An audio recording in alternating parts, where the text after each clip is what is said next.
Hi everybody, this is Jpar and this is the new review. Today on the show, we have Myles, we have Clayton, and we have Da Boo. And we are going to review Guardians of the Galaxy Vol.2. That's right, the big one for the summer, folks. And yeah, I'm so excited to review this, but before we get into that, say hello to the crowd, everybody. What's up, dirty dogs? Stop sucking your thumb over there. What's going on? I stabbed my thumb with a screwdriver. It hurts. Hey everybody, Myles here. Da Boo here as usual. Alright, aren't they lovely, ladies and gentlemen? We are going to review Guardians of the Galaxy Volume 2. Before we get into that, I just want to remind you to check out our other show on Eastlink. It is Late Night Ticket. We want you to check that ticket. New episodes generally on Mondays at 10, from what I hear. So check that out. If you're in the Sudbury area, you can find it on Channel 10. You can find it HD 610. And if it's not on your channel and your local programming, then request it through your local Eastlink website. I'm pretty sure all the websites are not locals. But, just go to that website, Eastlink, request late night tickets. Alright, so we're going to review Guardians of the Galaxy Volume 2. I sure hope so. Yeah, we are. We're going to get there. It's a build-up, folks. That's what you told Taking me. you on a journey. It's directed by James Gunn. Stars Chris Pratt, Zoe Saldana, Dave Bautista, Vin Diesel, Bradley Cooper, Michael Rooker, Karen Gillan, Plum Clementif. Plum. Oh, what did I say? Plum. You put an L in there, really? Sylvester Stallone. Poor guy. I didn't know that guy either. That guy. Sorry, Mr. Palm. And Kurt Sorry, Miss Palm. Rochelle. Miss Palm. Hey, Oh, what am I doing in this movie? I don't know what's going on. Sylvester Stallone's in this movie. What? And Kurt Russell? What is going on? This is an 80s throwback movie. Sweet. Alright, so you know the deal. If you've seen the first Guardians of the Galaxy, it's the same crew. It's the same misfits trying to get along, trying to save the galaxy once again. It's another Marvel fanfare. The first one I really enjoyed. It was one of my favorite movies that's come out in the last 10 years easily. It's just fucking awesome. Does this one measure up? I don't know. Is there anything we need to tell the audience before we get into our first impressions? Check out that sweet, sweet Thor Ragnarok trailer that they roll right before the movie. And they also did a Star Wars trailer. I mean, the movie's awesome. Yeah, everybody's seen the Star Wars trailer, but that Thor Ragnarok I've trailer seen that was one too. just perfect. All Have right. you seen that one too? Yeah, I've seen them. Oh, well, then whatever. Look at you. It's awesome. Hulk comes Special out. guy. Well, dude, look who you're talking to. Look who you're talking to here. All right, so first impressions. Clayton, you're going to start us off since you're bipping off first. Really? Okay. Yeah, this movie's great. It was a lot of fun, and And I mean, did you like the first Guardians? What did you think I of the did. first Guardians? I really like the first Guardians of the Galaxy, but I was unfamiliar with that particular comic franchise, so I didn't really dig too much into the whole lore. And they did this wrong and they did this wrong. I just saw the movie and just enjoyed it for what it was. And the second one followed it up great. It kept the humor and it kept everything rolling, and it was just it was everything a sequel needs to be: bigger, badder, better. You think it was bigger, badder, and better, huh? All right. So, Myles, what is your first impression? First, tell me what's your impression of the original Guardians of the Galaxy? The original movie was magical. It was, I don't know if Disney put a little, Mickey Mouse magic dust on it, but it was, from start to finish, it had the feels, it had the emotions, and then it took you on a journey. We followed Chris Pratt across the stars, and he has so much charisma, and he brings that to this movie too, so I really enjoyed the first movie, which kind of put the second movie, it had a bar that it had to hit, I think, for me, going into the movie. But it was a fun journey still. It was still a good movie. Da Boo.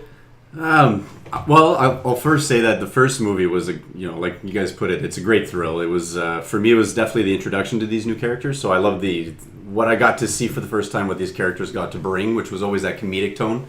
So I got to appreciate that from the first movie. So like you had said, Myles, the bar was set pretty high. And I think going into the second one, I was genuinely thrilled to the fact that I really loved this one even more so. I know that's where you and I might have had our disputes there, Mr. Parr, but I will say this. this movie hit all the right nails the same way the first movie did for me, and then some, I think is the way I would put it. All right. My first impressions of the original Guardians of the Galaxy. It's one of my favorite movies. I think it's awesome. It's a near perfect movie, if not a perfect movie. It does what it needs to do. I wasn't familiar with these characters either, so I wasn't expecting anything from comics or anything like that. Even though I'm a Marvel fan, I didn't know anything really too much about Guardians of the Galaxy. But watching it, I was just pleasantly surprised at how good it was. So I really, really loved that first movie.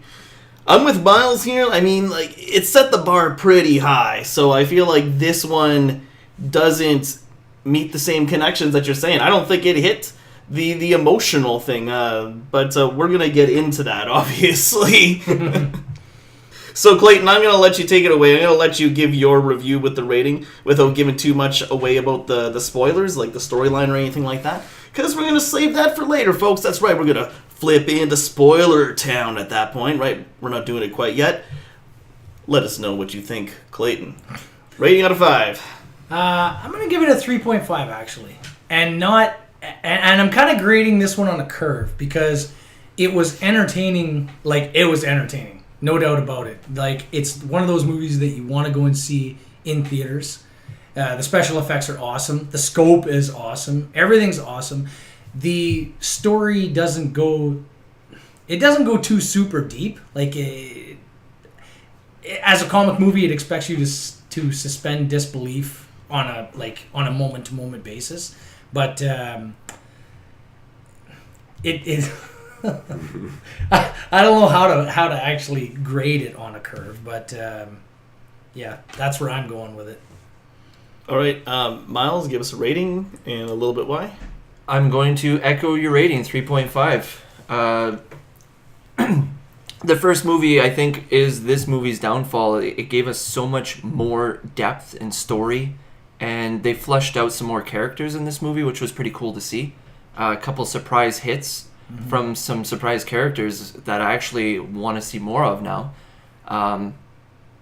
But it didn't hit the same beats as the first one. The first one just seemed like it had the bad guy and it had the super bad guy, and it introduced so much that we've been waiting for. Thanos, the Infinity Gems, the Collector. We got all this cool stuff, and in this one, I found that it just didn't really give us anything. And I kind of don't like Kurt Russell's the twist to his character. Yeah, I liked him as a character. He was really good. I thought Kurt Russell's portrayal of Ego.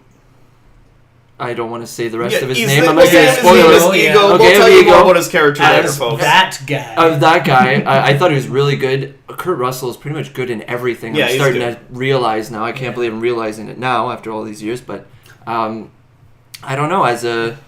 It was just missing magic. It was missing, as the French would say, je ne sais quoi. Would they say it like that?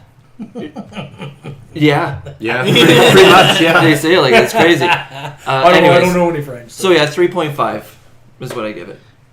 And I will vouch for Myles here, where I am French, and yes, that is je ne sais quoi. Je ne sais quoi. All right, you guys went that low, eh? I was actually more leaning on a 4, I think is where I was. I was having a hard time giving it a 4.5 out of 5. But I think a lot of this has to do with, I think, what you guys are saying, how the first one brought... It not only set that bar, I will admit, but I feel like I was seeing this second movie from a different perspective. The first was the introduction to the characters. The second one going in, they've had a little bit more development. I kind of get a better understanding of where they're coming from in terms of how their cohesion as a team works, you know? And then you get the second movie and they kind of have this completely different vibe due to the ending of the first movie, I'll just say that. So for me, yeah, I was expecting a different movie, and I think I enjoyed it for what that was. I don't know if maybe you guys were disappointed maybe because of the same reasonings. Oh, I never said I was disappointed. No, okay. Well, I'll say this: 3.5 is a little low. Is a little low that I thought you guys were gonna give it. But here's this: 4 out of 5 is still strong. I love the shit out of this movie. It was more of a, I think the way Jpar might actually disagree. Too much of a a joke fest. It was just joke after joke after joke after joke, and I didn't mind that. I really enjoyed how it rolled into one scenario after the other. Some a little bit over the top more than others. I'll get that, but beyond that, it was still very much the comedic tone that I was expecting all the way. That it delivered completely. And in the end, the way I expected the characters to come to be, I wasn't disappointed either. I don't know if maybe it's because the characters were fresh and new. However, going back to Russell's character, his was kind of one out of those out of left field characters. You had to, I'm not going to say much more than that. His character's harder to really believe in, because it's almost like trying to perceive Superman in the universe he belongs in, right? So it's like he's just too much to really wrap your head around if you really think about it. Anyway, love the hell out of this movie. 4 out of 5. I'm not going towards Superman. Okay. I think I'm still arguing with myself what I want to give this movie. Because the first thing that I keep coming back to is like, this is a really fun movie.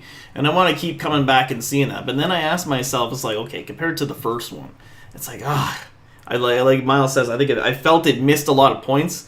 And I think you touched upon a little bit what my problem is with this movie is that joke after joke after joke, and it's like, okay, this is a fun movie to watch in the theater and I'm having a great time and the music's great and everything's beautiful to look at because the CGI is great and even the scenery of the areas that they go to, like even egos or planets, it's beautiful. It's a feast to look at. So what the hell do I want to give this movie? I still don't fucking know. Well, that's why we're here. I think it deserves a 3.5 because I know when I watch it, I'm gonna see all the, I already saw the mistakes the first time. How many more mistakes am I gonna see the second time? And how many more notes do I feel like they didn't hit from the first one that? But at the same time, as a theater movie and as a fan of Marvel, it's kind of is a 4 movie because it's fun and it's colorful and it does other things other movies don't. But man, I could pick all the flaws out, but it's only because the first Guardian of the Galaxy is so good. That's the problem. The first Guardians of the Galaxy is so good, it doesn't rely on any previous Marvel movie. It doesn't rely on a previous Guardians of the Galaxy. This movie just tries to ride the coattails of the first movie. And it tries its best to try to hit all the same notes. It tries to go there, but it just doesn't quite succeed. And many times it just feels pandering, actually. And fuck. Yeah, I know where you're going, and that's spoiler territory. Boy, oh boy, oh boy, oh boy, oh boy. I want to say 4 because it's fun. I want to watch this movie again, but it deserves a 3.5 in some way. That's what I mean. You have to grade it on a curve, right? You can't just say so it's just hard. not just a number value, right? Like there's a couple of things you have to take into account. Mm-hmm. Well, let's face it. I mean, the first movie was trying to do something completely different than what this one was meant to do. Yeah. You can't expect this to have the same maybe impact or punch that you're expecting, right? And I get that. The first one was so natural. Yeah. This one seems so forced. That's the thing. Like True. like I've watched plenty of movies that are straight Okay, up so entertaining. anyways, I am a fan of Marvel, and it was a good movie experience. I'm gonna give it the 4, but I got my gripes with this movie, and I have a feeling on more viewings I will rate it lower. I'm just gonna say that right now. So as Clayton would say, it was a 3.75. 3.7. No, there's no point. No such thing. But I've watched plenty of movies that are entertaining, but I know damn well that they're not a good movie. You know what I mean? So it's hard to. This is one of those movies that is really hard to separate. Is it good or is it entertaining? Is it both? I think the issue I have with this particular set of heroes in their universe and everything else that happens around them, I also have to keep into account that the actors behind these characters are very much at fault in their own way. And I'll say this, like Bautista, I am actually really enjoying a lot of the lines that they're giving him. Mm-hmm. However, it's Bautista, so for me in the back of my mind, I'm still having a hard time taking him as an actor seriously. Yeah, when's he going to come off the top rope? Dave actually does a great job in both of these movies in account with what kind of character he plays. He's so daft in some fashion, but he's got a heart of gold when he needs to have it at the right moments, I guess. But anyhow, his character was one that I had a hard time taking seriously in the first movie. Now in the second movie, they've given him that much more airtime, and that kind of worried me. But at the same time, he delivered. Yeah. So again, there was some nice surprises in some areas. But it's like you said, I think either of you said it, it felt forced in some areas. Like they had to try to bring up humor in different ways.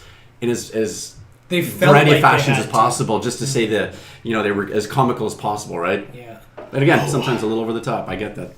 Still a very fun movie to go see regardless, I think is what we're all saying. Great, the movie you want to go see in the theater and enjoy with your friends. And even like the 3D effects that we saw were pretty good. They didn't overdo it, but they were pretty cool to see, so that worked too. And that favorite, we're going to flip over in the spoiler town now, folks. And this is where we're going to really dig into this movie, and I am going to dig into this movie. I'm going to tell you right now. I enjoyed this movie. It was fun, but man, I got some issues with it. So we're going to tell you our best and our worst about Guardians of the Galaxy Volume 2. Clayton, you started us off, so you get to first dig in. Cool. Oh, thank you. Okay, my best is Baby Groot. And I know, like you said, Jay, that the second movie seemed like it was pandering, but right out of the gate, it seemed like Marvel knew what people dug from the first movie and just wanted to give them more of all of that. Yeah. So Groot is equal parts cute and funny. I mean, he sells the movie right from the beginning scene, right? He's got they got that awesome soundtrack and everything, and the whole thing with the new Groot and how he doesn't know how everything works. Yeah, he's very much like a baby. Yeah, so they have kind of different parts where the other characters from the story are taking care of technically, him. when you think about it, it's a different Groot than the first Groot. It is. Oh, yeah. Because he's being grown from... It is. But, so that's Don't tell the girls or the kids. That... the first Groot died! He was so cute! Spoiler alert. That first Groot is dead! Yeah. Get over it. Second Groot is super cute, though. But baby Groot is cute and marketable. You could put him in your purse. Yeah, that's the thing. He's total. And I feel that's what they're going for. Okay, so it's a double-edged sword, right? So Disney loves it. My favorite part is the fact that they really worked the baby Groot angle, because he's cute and he's funny, and they stick him in there. I gotta say, I get the really chance. expected him to become adult Groot again by the end of the movie, and I was almost a little disappointed that he didn't. Did you expect him to Groot? Anyways. Okay, now, my worst part. Also, baby Groot. What? Whoa. What?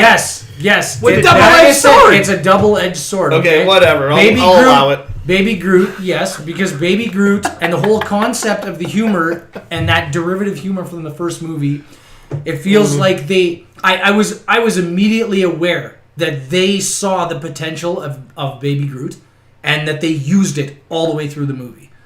They used that humor, right? So on one side, when I'm watching Baby Groot, I'm thinking, oh yeah, he's cute and he's funny, and they wrote him in all the right scenes. And then I turn around and I think to myself, they knew what they were doing. They wrote him in all the right scenes. They use him the same way that the Despicable Me movies use the Minions. Once they realized what they had, they totally worked it. And I feel like the movie is actually... It kind of takes a hit for that because they you're going to make me change my rating before we're done here. They relied on that character. So that's my best and worst. Interesting. Okay. That double-edged sword, wasn't quite expecting Groot to be a good. This whole movie's a. Well, it is though. I know why from you an say entertainment that. from an entertainment standpoint, it's awesome because he is funny and he is in the right scenes. But then when you think about it from the marketing side, you're like, you greasy bastard. But you knew what you were doing. why do you go into a movie knowing damn well they're going to push hard every element this movie has to offer you? I And didn't then say, how dare you? I didn't, exactly but what it they was intend to do. immediately obvious. As soon as and this is spoiler town, but when the music starts playing and Baby Groot starts dancing In to front the of the BA, entire chaos while we're he's seeing behind dancing. He's not just dancing. It's not like he's in the background and you just kind of catch looks at him. He's the foreground. He is in the foreground. The fight's in the background. The battle for the battle, Which should be on the forefront, typically. is happening in the background. Yeah. Which means that they pulled him. They pulled him out of all the other characters. They pulled him forward and gave him Full center focus. stage Yeah. for that entire scene. And the other characters And many other scenes. The other characters are rescuing him and this and that. And then there's the whole scene near the end with Rocket, where Rocket is trying to get Baby Groot to understand the good button versus the bad button and take it to the heart of Ego the sentient planet. Spoiler. And and the logical side, like the left side of my brain, just told me, this is what they're doing. This is the marketing guys are running this thing. This is what they're doing. So I get what you're saying. I just don't know if I Yeah. would see it as a bad thing because in all honesty, it brought so much attention to little mini Groot there that it was a good thing. He was that much more from a adorable marketing at the standpoint. end of it. And yeah, he's a strong point on the movie, but it's entertainment versus marketing. Okay. I'm probably gonna change my rating. Before. You be quiet. You're not allowed to do that, Jay. So I'll agree with you on the Baby Groot scene at the beginning when he was the foreground and the battle was happening in the background. I was looking over at Candace. I'm like, oh no. Anyways, at the end of the first Guardians, that was one of the hidden scenes is Baby Groot, and like, oh, is this what we have to expect? And the next one is just this cute little Disney toy walking around the entire time. I'm not into that. But it worked. I don't know how they did it, but it worked. He was actually a cool character. That's not the great part about this movie for me, though. Yondu. Out of everybody in this movie, he got a beginning, a middle, and an end. He got why he is the way he is, how he became the Ravager? Well, no, the father, not the biological. figure? Yeah, But the way he raised, how he became the guy who raised Peter Quill. He made it seem in the first movie like he was just a dick and was using him, and then we find out halfway through the movie that he actually cared for him once he realized what Ego was doing with all these kids. He's like, I don't want that to happen to Peter. I like Peter. I'm going to raise Peter. Yeah. So that was really cool. And then he goes out in a blaze of glory at the end of the movie, and you get the feels, and he saves Peter as his, spoiler alert, dying act. It was amazing. I love that. That was really good, but nobody else is fleshed out. And that goes into my gripe with the movie is it seemed like even Peter's story was kind of shallow. I don't know. Even when he was throwing the ball with his dad at one point there, and I'm thinking, you know what? That's not doing it for me like it was when we got the memory of him with his mom dying. That was powerful. Tell me in this room that none of you guys cried when the mom died. Oh, in the first Guardians, I cried. I was taken on the first movie took me on a journey. I cried, I laughed, I got excited. This had no journey for me. Oh no, I know. It had none of that. I really do need to give it a 3.5. Well, the thing is that you're waiting right away. As soon as you see Kurt Russell, you're like, this is going to be bad. You know it's too good to be true. Exactly. It's true. You knew right away. I knew right away it was. Plus, he's Ego. You knew Ego, the planet, was a... And the way that was a villain. Ego's villainy plan was being rolled out was just so... bleh. It was like, yeah, I'm planting a bunch of seeds, a bunch of stuff's happening. By the way, he's a living planet, folks, so he kind of grew a version... a biological organism that... for himself that represented him on this. Yeah. They made him a celestial. I didn't like that either. They could have just made him just a cosmic being, and I would have been totally cool with that. Dormammu doesn't need to be a celestial. He's just a cosmic being. He's just really powerful in his dimension. That's cool. This one took it a step in another direction, and I kind of didn't like that. And I didn't like that there was no ramifications for what he did at the end of this movie. He... for a brief moment, was destroying Earth. Was some part of Earth, Missouri, I guess it was. Behind the Dairy Queen. Behind the Dairy Queen, yeah, that was some weird Behind the Dairy placement. Queen in Missouri. Yeah, I saw that right away, too, yeah. He took out some of the Nova Corps, some of a Kree planet, and some of Earth, and I'm thinking, okay, this is where they're going to tie in another movie. Finally, Earth heroes with the Guardians heroes. They could have tied in Michael Keaton, because he's part of the damage control group for Tony Stark's whatever. And that would have been a Spider-Man tie-in. That would have been a Michael Keaton tie-in. It would have been a Iron Man tie-in, and then nothing happened.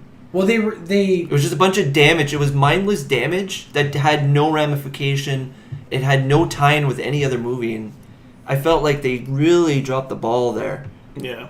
Well, in the MCU, they always refer to the events of the Avengers as the incident. Yeah. Wouldn't this count as another incident? Another incident, all these planets, especially even just on Earth, this massive blue blob just starts coming out. Well, what about all the other incidents that have already happened now in the Marvel Universe? I don't know. I just felt like it had no tie-in with any other movie, and I can see Guardians 1 being like that, because right off the bat, we're off Earth. Yeah. We're gone. We're in the stars. I'm totally cool with it not having a tie-in. This movie needs the Minus first one, the whereas the Infinity first one Stone. didn't rely on anything else. Exactly. Yeah, it's and, derivative, yeah. and this movie here, I don't know, it just, as a standalone, it just doesn't do it for me. It needs too much of the first movie. Yeah. And the first movie is just too goddamn The good. first one's too damn good. So it's funny you guys are seeing it from a slightly different point of view. For me, I'm seeing it the way we're I all want. different people. No, and I get that. I thought I was seeing it the same way you guys were. The first did its job for me to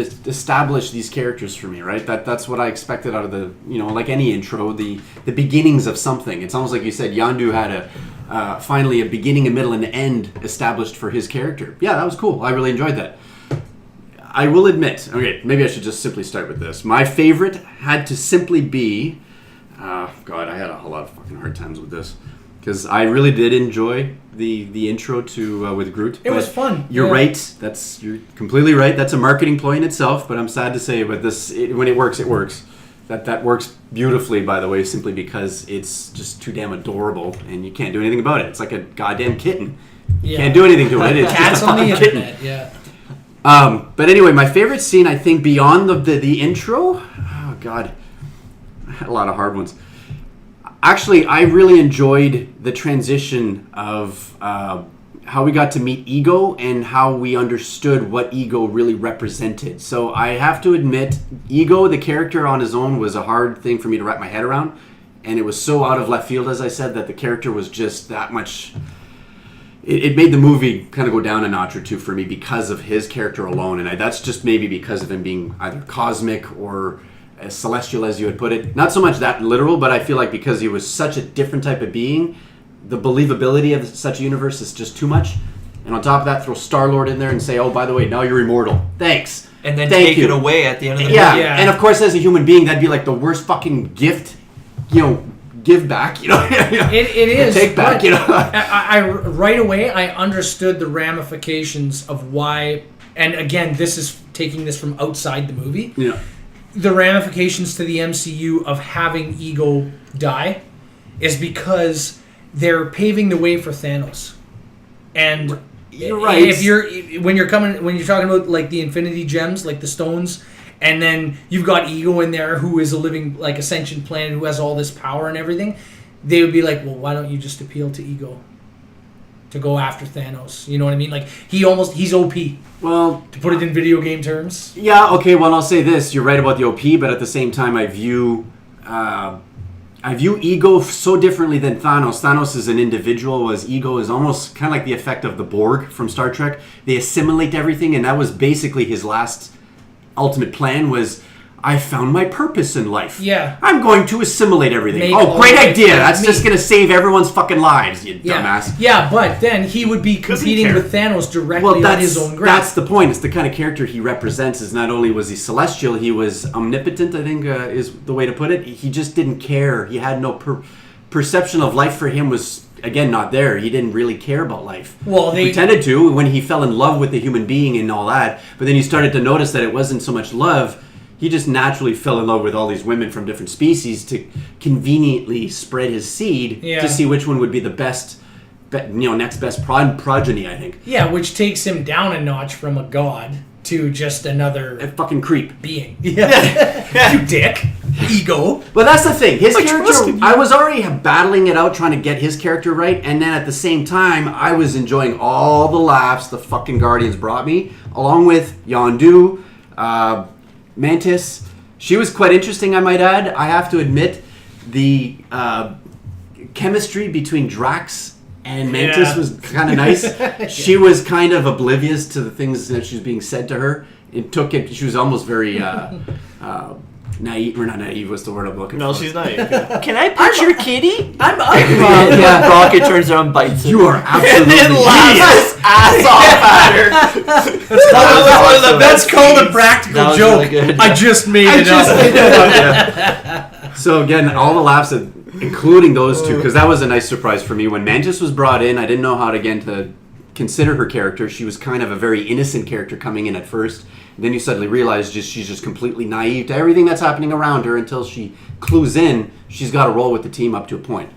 But again, all that humor I really enjoyed. And at the same time, when we left that theater, Jay and I had such a disagreement with oh, the humor is good or bad in both ways. Well, they I really enjoyed it. They used Where it the was humor. serious, they tried to throw in some funny quips, and then it took the serious tone out. Like the Yes. final battle, Pac-Man. Yeah, That kinda tuned me out. That one was actually shitty. That took me out of the movie for a second. Like, It was funny, but it was like, it seemed like when they came felt like to it was in a hard Happy angle Gilmore in the movie for a story, second. where they came up with something that they couldn't quite make you swallow, they inserted a joke.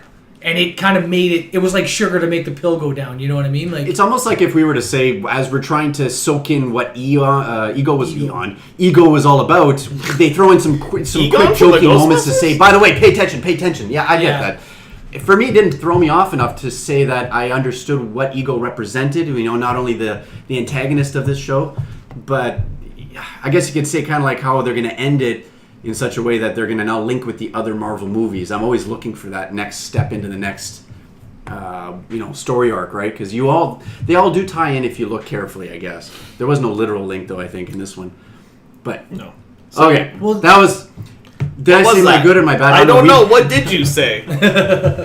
Your favorite, Oh, God, no. you I'm said, whipping was... you had a lot of agreed with disgusting Groot. points. You Agreed agreed with with Groot. Baby Groot. What did I say, though? I think it had to be... no!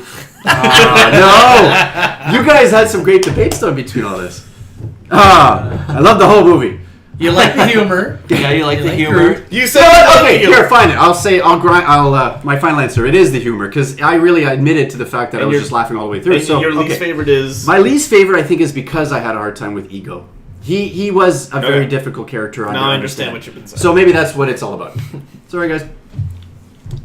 All right, so Everyone's just shaking their head at me. Fuck you all. this movie's a 3.5 now for me. And Whoa. Hey, you're not allowed to do that, man. You can Stick do that? with He your was points. looking for an excuse the So whole many time. new- He started so by many saying new it. rules. And he talked honestly, himself into it ready. here's my problem. I'm gonna tell you my problem with this. I want to love this movie because I love these characters. That's the first thing I love about this movie. That's my favorite thing about this movie. I love these characters. They're great. The way they get along with each other, the jokes, like the practical jokes, and just the way they treat each other, just fucking hilarious.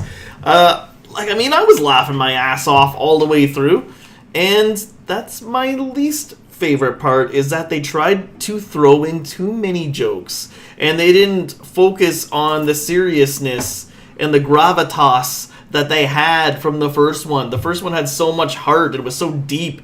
This one was just, all right, let's market Baby Groot here. Oh, Pac-Man reference here. Oh, corny joke here. Oh, it's like, oh, okay. Even Nebula's cracking jokes. Like, what is happening? Someone's got to be serious in this damn movie. Like, not everyone can be... Like, I can pick out 5 scenes specifically that bothered me. And, I mean, if you just take those out, it would make this movie significantly better.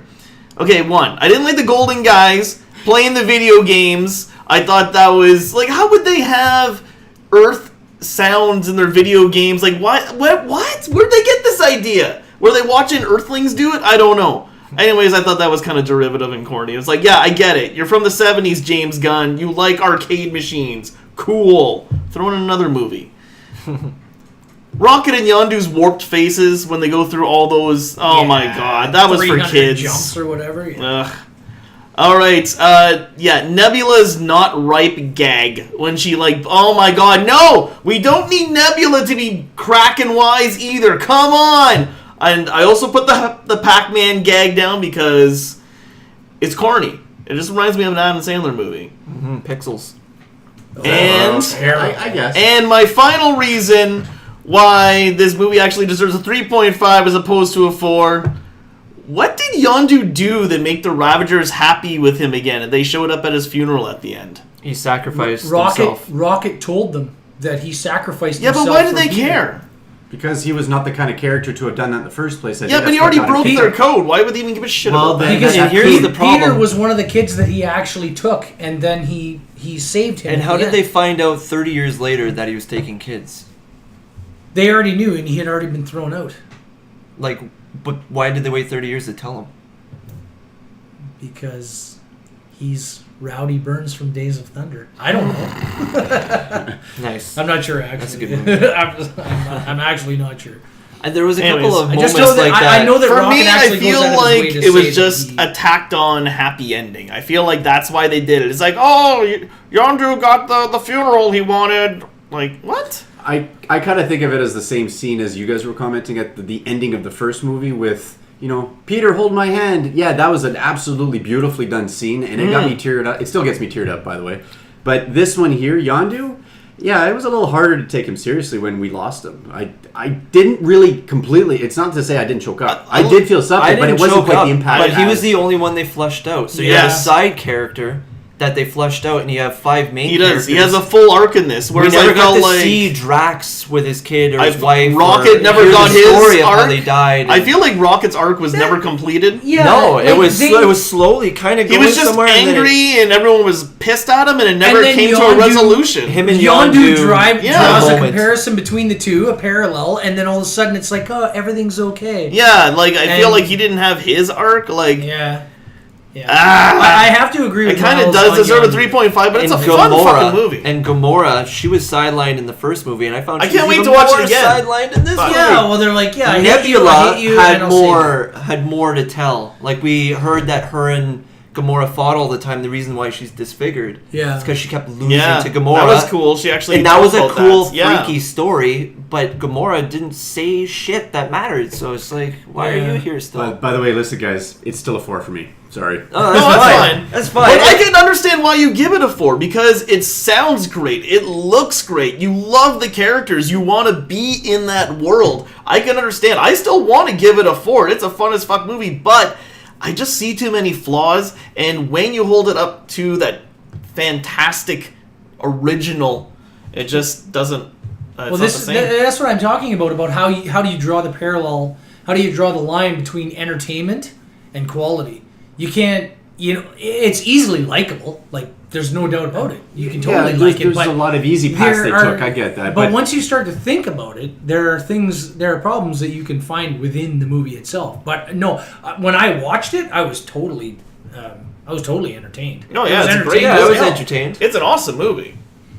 I just wanted more.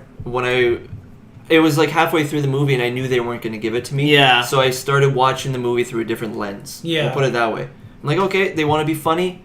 I'm going to laugh my ass off. And I did. It was funny. I feel like I'm the only one that went in there knowing that this thing was going to be a complete comedy fest because the first one for me was nothing but a comedy fest. It may not have been as heavy of it. But the comedy just sort of happened. Like, he was referencing Kevin Bacon as being the hero of It was Earth. more subtle, where this was like slapstick. Yeah, this is like, hey, do you have a penis?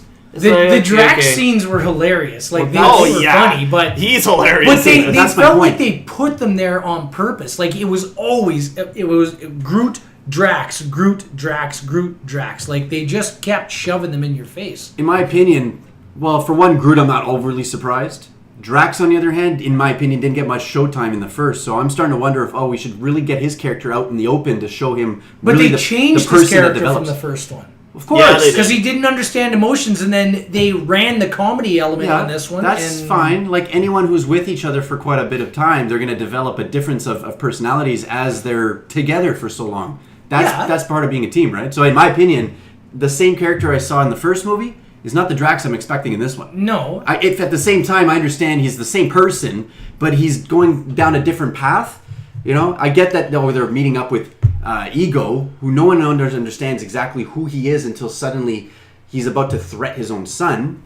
That changed the entire tone of the movie for me. That was about the only serious note I think that Jay was expecting that took hold of us, and it kind of threw it out almost as instant as it actually happened. I get that. Throughout that entire time, as we're trying to grasp onto that seriousness, we're getting these jokes of a movie all the way through. Yeah, that's the kind of movie I kind of expected. I don't know if maybe that's why I'm not even Nebula's cracking jokes. So you were disappointed with that? Like that was not a joke. That was so much of, we warned you. It's not right. And then she finally says, "Fuck it! Yeah. I finally got my hands free. I'm going to try this. I want this fruit." Hungry. She bites out of it. Everyone looks at her funny like, "It wasn't it's not right." Yeah, of course it wasn't right. We fucking told you. But that's the thing. I didn't mind that, and you're worried about that. That's what I thought. Well, yeah, because she's okay. I can understand like Rocket and Star-Lord and Drax cracking jokes, but Nebula is a very serious character. Angry, She's angry all the time, and when you do that with that character, it takes away from their personality. It takes away from honestly, that one, yeah. I guess, I but she's saw not them that much setting of a up the threat. not ripe joke. Yeah. And then when she actually does it, though, like, when you consider what she just did, like, she just killed or shot, what's his Yondu. name there? Yondu. And she shot the fin off Yondu's head. And then she shot Rocket. Like, this is a big deal. Yeah. Like, Yondu's crew is in the middle of a mutiny. They are taking over the ship. And then all of a sudden, she She shows comes in, up. and she totally pulls the ace card. Yeah, she takes 'cause out she's the boss. obviously and the she biggest takes out the badass enemy, there. And then she takes a bite out of the fruit, and she's like, "Yeah, it's not ripe."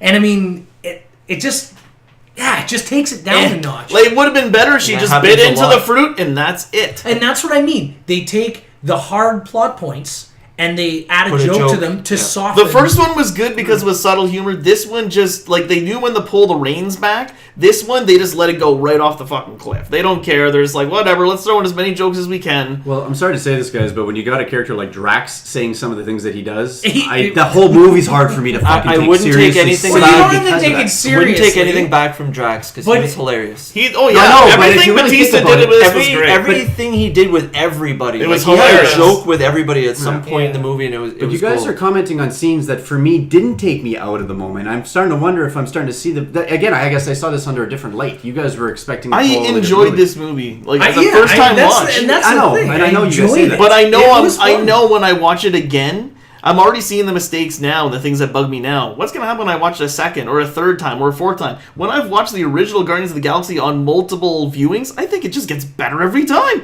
It's fucking great. See, what's going to happen in your rewatch is you're going to fast forward through the Sovereign scenes, you're going to fast forward through the Ravager scenes, and you're going to, like, that shouldn't be a thing. For me, Guardians... Fast forward through anything. I watched Guardians of the I was Galaxy entertained 1. all the way through, though. Okay, can we Yeah, talk well, about... so was I, but I can see that being... Because we don't take it serious. Like, the Sovereign's trying to kill him, the Ravagers are trying to kill him, Ego's trying to kill him, but then there's always jokes. So it's Yeah. like, who cares? You're not They going to so- die. they It's a soften it funny all with movie. humor. Yeah. Yondu Can died. you actually talk about actual plot discrepancies? Like the one, the Enclave there, the gold engineered people. Yeah. These are the Guardians of the Galaxy, and at one point, one of the Sovereign. characters makes a point that they're not.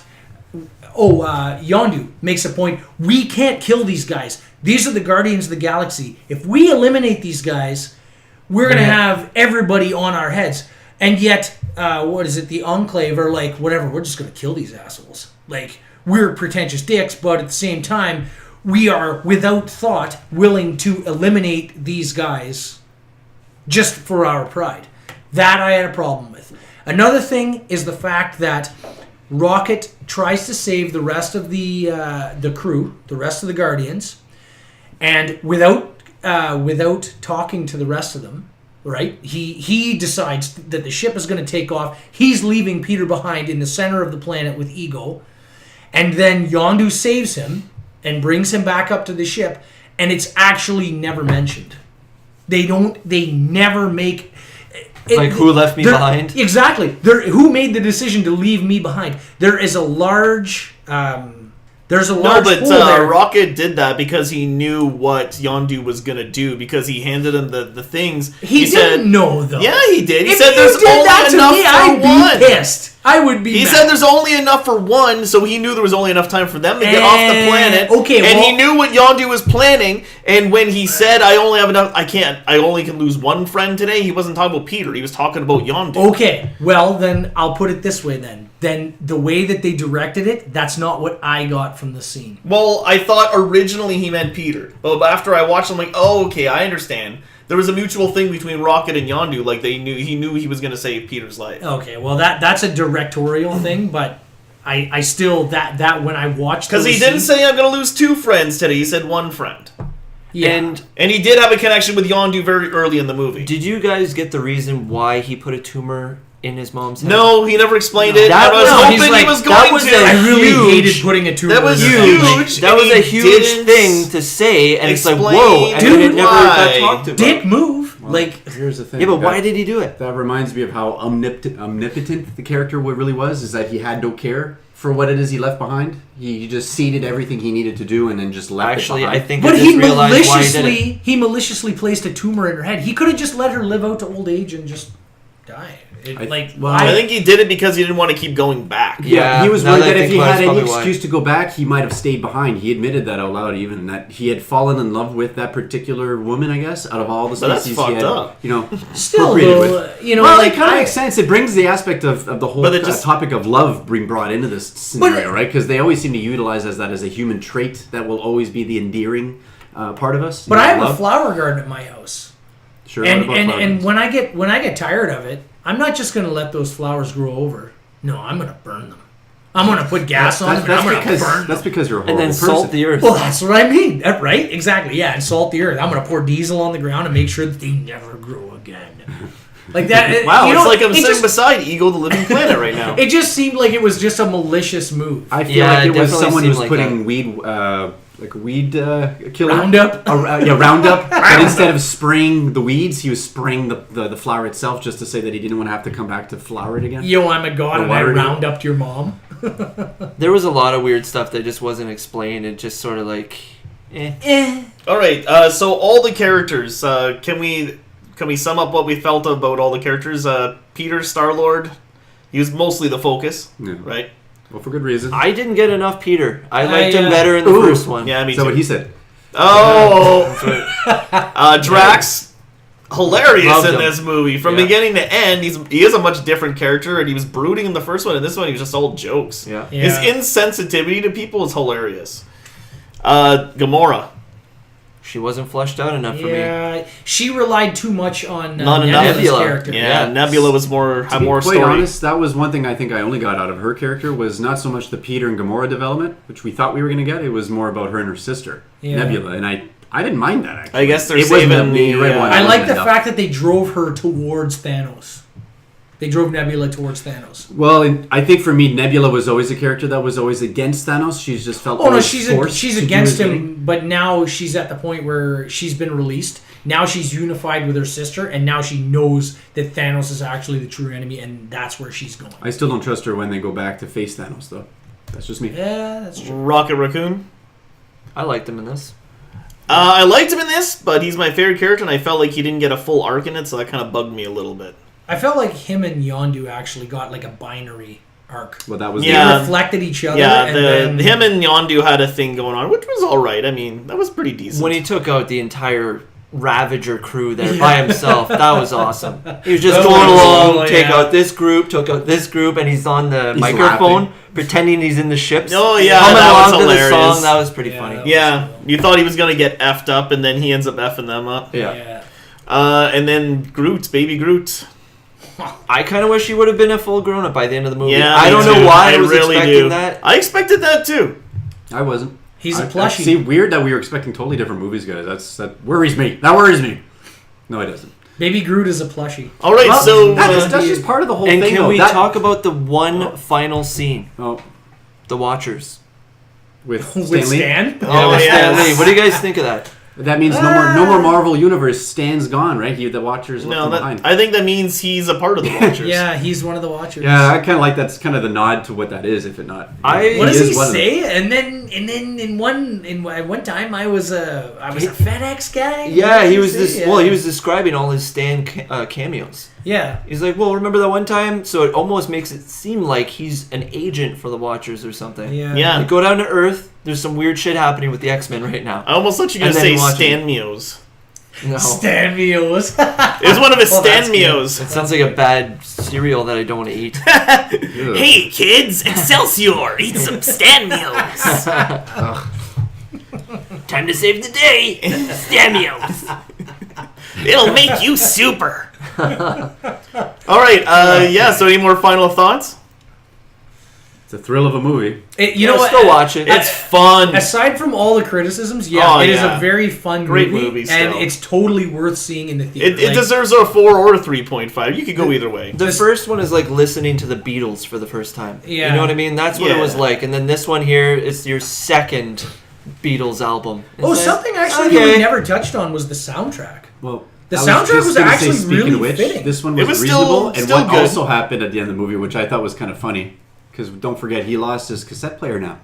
He's gonna. Oh yeah. I'll let you say You it. smished my what did he say? You smushed my Walkman. You killed my mom. You killed my mom and crushed smushed my Walkman. Yeah. And then he gets. a Zune. And then he turns into Pac-Man. No, he gets a But Zune then he later. gets a Zune. Yeah, okay, sorry, that's what I was trying to point out. They're Was that like, he gets everyone on an Earth is actual using MP3 them now. He gets an MP3 player. I thought, oh, that's But great. it's not So just finally an gets It's not MP3 just player. any, It's a Zune. It's a Zune. And the guy gives it to him and he says, yeah, I picked this up on Earth and I heard that this is what everybody's using right now. A fucking Zune. It's got 300 songs. 300 You don't songs? say. I was wondering how he's going to get more music at the end of this one, so Yeah. that's cool. Yeah, it was kind of sad to see his cassette player get ruined. And like, Man, how many more does he have? Because it's an emotional attachment too, right? Yeah. Okay, yeah, so check this movie out. It's still a hell of a lot of fun, even though we were kind of griping on it a bit. Great 3D movie. It Great had movie some to go great see moments. with friends at a theater, especially if you enjoy these kind of movies. You won't be disappointed. If you love the first one, you'll still like this one, but you know, it to me doesn't have the same depth as the first. The only other thing I want to comment on, sorry, that I can consider remembering now was Yondu's light show that he did with his weapon. When he finally got his fin back. Oh, yeah, the and prototype. taking out every single one of the That was Ravagers cool, throughout yeah. the complex. Yeah. That was fucking impressive. That was cool. Sorry, just wanted to say that. Oh, and there was one spoiler too at the end. The original Guardians of the Galaxy 3000. Adam Warlock? Well, that too. Yeah. Sylvester Stallone, when he got all the heads of the groups together. Oh, is that what they Oh, represent? okay. See, I didn't know who that's they were. the original Guardians of the I Galaxy didn't know that. 3000. Oh. Okay. So that's Cool. what that's See, like potentially be. Starhawk? The very end I of the think his movie name is? for me, when after they had the funeral. Starhawk. Well, Got that's it. where Yondu's from. He's from Guardians of the Galaxy 3000. Oh. The movie right at the end there was ruined for me when I'm sitting in a theater, and right before, like right when the credits started Also, Howard the rolling, Duck. just a bunch of people started clapping in the theater, and I was like, "What the?" I had that too. Right? We had people clapping. And, We had no and then I clappers. stood up and I well, realized. we're in the same theater. That's Yeah, exactly. And then I stood up and I looked around and I realized that it was me that was clapping. So,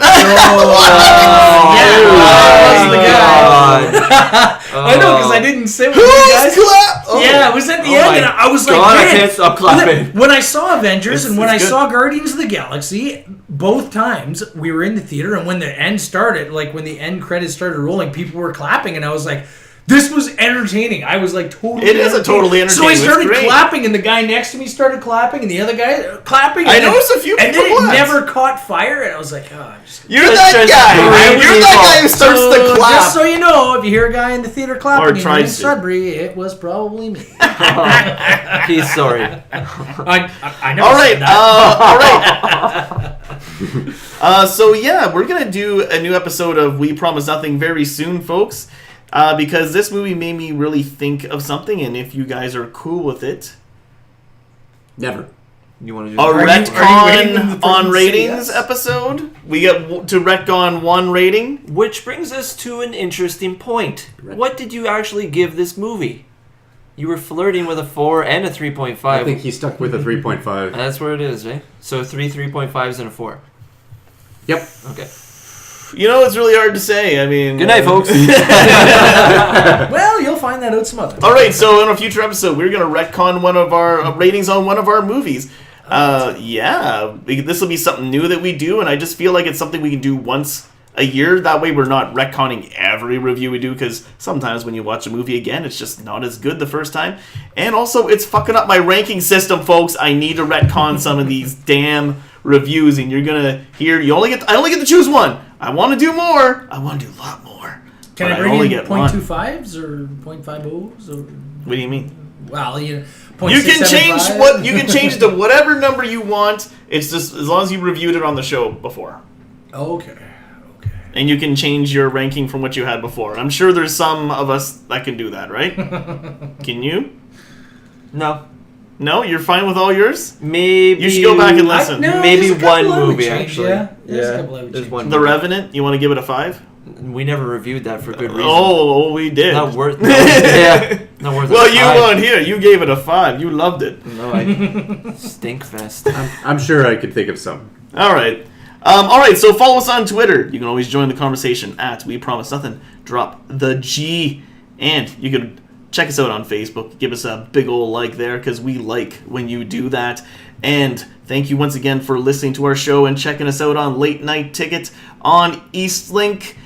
And please leave a comment below, share, and subscribe if you already haven't done that. Lovely ladies and gentlemen, it is time to end the show. I'm sorry to say we could talk about Guardians of the Galaxy all night, but we got to go home sometime. So this is Jpar signing out.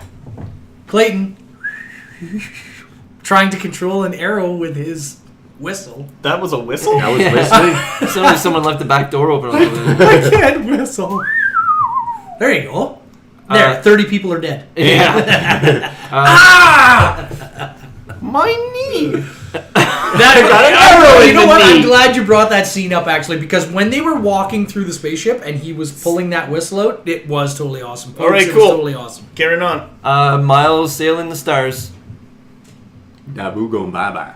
And if you disagree with anything you heard on the show today, you can leave a comment below. But, as always, we promise nothing. Good night. 1-inch man.